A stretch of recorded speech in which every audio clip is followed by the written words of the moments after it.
Okay, I have had so many calls here just recently, but over the last year it's gotten a lot more, but a lot of calls and a lot of text messages from a lot of guys with questions about LSA. And their biggest thing is, hey man, I don't do that service, whether it be gutters or whether it be siding or whatever it is. In Google LSA, that's local service ads. That's got to be something that's got to be set up specifically in there. Unlike PPC, where a particular keyword could draw in a whole bunch of different things, it's not really quite like that in LSA. Now, when I say that, that means that you can dispute these things because you may or may not do the service. So you're going to see right here where Google just emailed, and of course this is, my client got this, and I get copies of everything. So lead dispute. So right here, we went into the LSA dashboard, had a lead, and we didn't think that we should pay for that because we didn't service it or whatever the case is. So let's go take a look at that right quick. Okay, so the first thing you're going to get is you're going to get this email right down here, lead update on your lead dispute. Okay, then the next thing when you open that up, you're either going to get a denied, right there, pretty as you please, Google saying, nah, you're going to pay us, or you're going to get an approved. Now, when you first send this one in, let me go ahead and tell you, that is coming from a Google bot. So it is strictly the same thing that the AI heard when it was listening to the call that we originally disputed, and we'll take a look at that in a minute. So what do you do? All right, well, let's go take a look. All right, so this is the particular lead that we're talking about, roof leak and rot.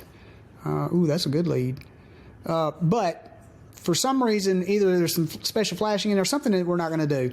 And we're not going to get into that. But we need to come up here, and where do you dispute? That 3-dot hamburger menu, you click it, hit dispute. Now you've got to come in here, make sure you get the right thing, because is it a location? Because Google's going to check all the locations you've got set, and if there's a zip code that might even be close to that, they're going to pull you in. Job not served. If you're a roofer and you don't do gutters and we don't have gutters marked, then they shouldn't be sending you gutter leads.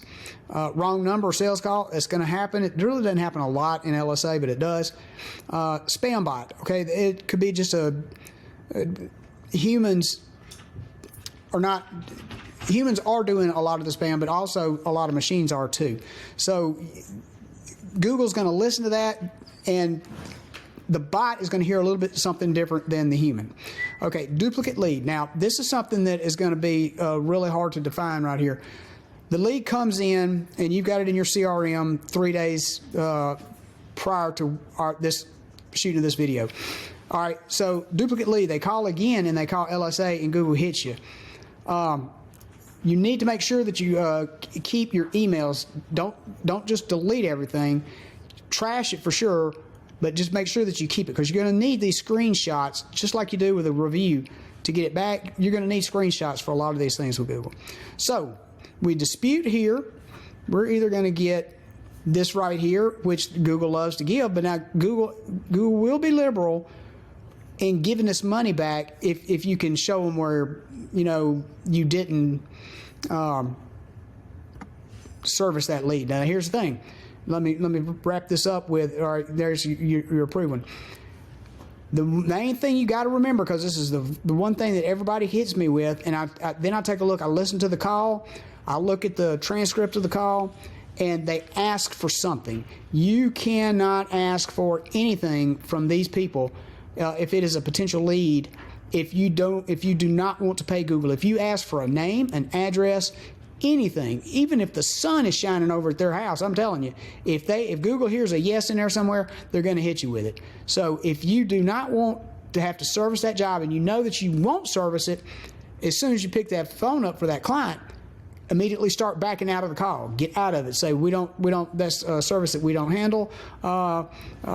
Wish y'all the luck in the world, Bob, or whatever it takes. But get off of the phone as fast as you can, because all you can do is say something that's going to make Google charge you. So that is the whole thing in a nutshell. We don't want to pay if we don't feel it. So get out of that call, and do not ask for any information. because I don't care what it is, how menial it seems, Google's going to charge it if you do it. Hope that helps you guys.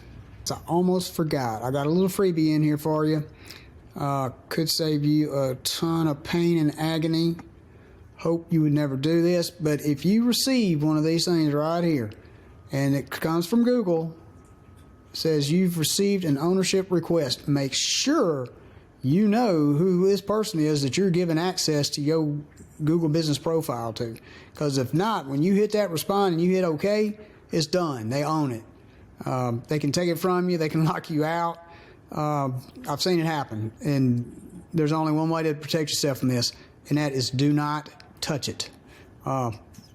Anyway, just wanted to throw that one in there for you guys so y'all know.